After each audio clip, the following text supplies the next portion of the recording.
खर्च किती करावा याचं मूल्यांकन करूनच त्या ठिकाणी अर्थसंकल्प किंवा राज्याचा विकास करण्याची धोरणं करतो। राज्य कर्जबाजारी करून महाराष्ट्राला प्रत्येकाच्या डोक्यावर कर्जाचा बोजा ठेवून महाराष्ट्राला प्रगती करण्याचा प्रयत्न गेल्या काही वर्षापासून होतोय, याचा उल्लेख मी इथं करतोय। फार लांब बोलत नाही, परंतु काल राजू शेट्टींनी एक वक्तव्य केलं। त्यांनी असं सांगितलं की समृद्धी मार्ग महामार्ग झाला आणि 50 कोटीने एक आमदार खरेदी करायला गेला। आता या शक्तीपीठाच्या असलेल्या 80,000 कोटीच्या या महामार्गावरून आता भविष्यात कोणाला खरेदी करणार, अशा प्रकारचा प्रश्न राजू शेट्टींनी या ठिकाणी उच्चारला। मी त्याच्यावर तथ्य आहे असं म्हणणार नाही, पण त्यातला काही मुद्दा जर बघितला तर या महाराष्ट्रामध्ये गेल्या काही वर्षापासून, मागच्या वेळेला जेव्हा दानवे साहेब आपण चर्चा केली त्यावेळेला 3-4 असलेल्या खात्यावर भ्रष्टाचाराच्यावर आम्ही चर्चा केली। आता आपण प्रगतीवर महाराष्ट्र कसा गेला याच्या बाबतीमध्ये मुंबईमध्ये मेट्रो आणली, वेगवेगळ्या प्रकारचे प्रकल्प आम्ही करतोय। MMRD किती प्रगती आहे, MSRD किती प्रगती आहे, सिडको कशी प्रगती आहे, आम्ही गरिबांना कशी घरं देतोय, अशा प्रकारचं जे चित्र रंगवलं जात आहे, मला वाटतं हे चित्र खरं म्हटलं तर चुकीचं आहे असं माझं म्हणणं आहे। परवाच्या दिवशी राज्याच्या उपमुख्यमंत्र्यांनी सांगितलं, या महाराष्ट्रामधल्या असलेल्या महाराष्ट्रातल्या जनतेला, विशेषतः मुंबईच्या असलेल्या मराठी माणसाला कुठेही काही कमी पडणार नाही, इथेच त्यांना राहायला मिळेल अशा प्रकारचे घरं मिळतील, अशा प्रकारचा या ठिकाणी उल्लेख केला गेला।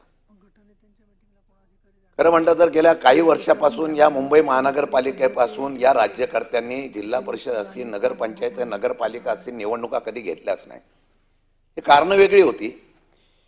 गेले 5 वर्ष आपल्या हातामध्ये एका मुंबई सारख्या महानगरपालिकेचा जर उल्लेख केला तर आपल्या हातामध्ये या सत्ता राहाव्या आणि त्या सत्तेचा उपयोग हा विकासाच्या ऐवजी पक्षाच्या किंवा आपल्या विकासासाठी करावा, अशा प्रकारचा प्रयत्न काही वर्षापासून झालेला आहे।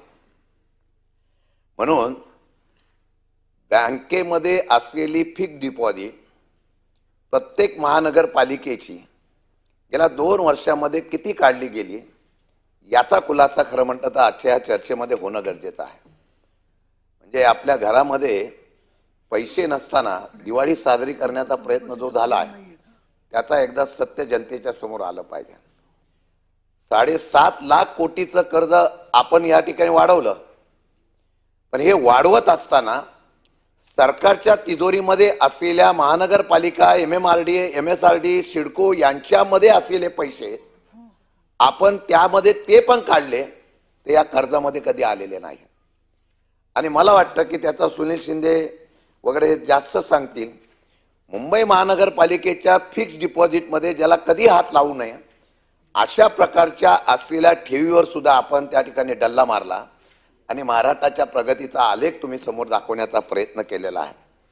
खरं प्रगतीचा प्रवीण दरेकर नाही आहे, मला अजितदादांनी सुद्धा मुंबई बँकेचा फार चांगला उल्लेख केलेला आहे। मला वाटतं की आता प्रवीण दरेकर मुंबई बँकेचे आता तिथं चेअरमन आहे।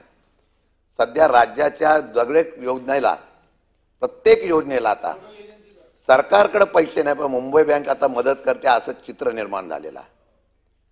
कदाचित उद्या या सर्व योजनेतून मुंबई बँक अडचणीत येऊ नये अशी आमची खरी मत धारणा आहे, वस्तुस्थिती आहे। आता लाडक्या बहिणीला स्वयंरोजगार करण्यासाठी मुंबई बँक, कामगारांना लोकांना स्वस्त घरं मिळावं म्हणून मुंबई बँक, म्हणजे मुंबई बँकेने वेगवेगळ्या प्रकारच्या योजना अशा आणलेल्या आहेत की राज्य सरकारच्या वतीने पुढच्या वेळेला प्रवीण दरेकर ते चेअरमन आहेत आणि बाकीच्या सर्व सहकाऱ्यांचा सत्कार करावा लागेल की आता आम्हाला अडचणीच्या काळामध्ये कोण धावत असेल तर मुंबई बँक धावते। म्हणून दुसऱ्यांच्या असलेल्या मध्ये आम्हाला कळलं होतं सिडकोकडे काही ठिकाणी पैसे शिल्लक आहेत, मग हे पैसे पण काढायचे, MMRD कडे काही पैसे शिल्लक आहे ते पण पैसे काढायचे आणि विकासाच्या माध्यमातून पुढे न्यायचं गरजेचं आहे। ह्या ज्या काही योजना आणलेल्या आहेत या योजनेचं जर बघितलं तर सगळ्यात जास्त भ्रष्टाचार हा MMRD, MSRDC आणि ह्याच्यामध्ये झाला अशा प्रकारची चर्चा आहे।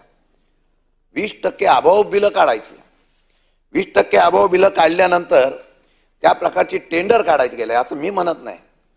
शेवटी एका रस्त्याच्या संदर्भामध्ये दिल्लीमधून हस्तक्षेप केला गेला आणि L&Tच्या कंपनीला तुम्ही टेंडर भरा म्हणून सांगितलं. यातच सर्व काय आलेलं आहे. पुणे मेट्रो वगैरे ज्या सगळं तुम्ही दिव्य स्वप्न दाखवताय, ज्या ठिकाणी अर्ध्याच्या वरती निम्म्यामध्ये मेट्रो त्या ठिकाणी चालत नाही, अर्ध्याच्या विरुद्ध असलेली मेट्रो त्या ठिकाणी डबघाईला आलेली आहे.